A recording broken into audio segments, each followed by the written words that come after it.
سبح اسم ربك الأعلى الذي خلق فسوى والذي قدر فهدى والذي أخرج المرعى فجعله غثاء أحوى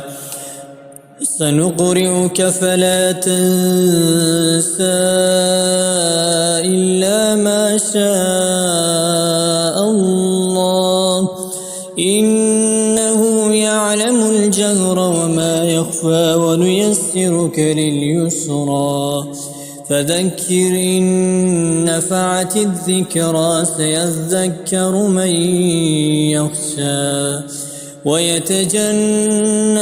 الأشقى الذي يصلى النار الكبرى ثم لا يموت فيها ولا يحيا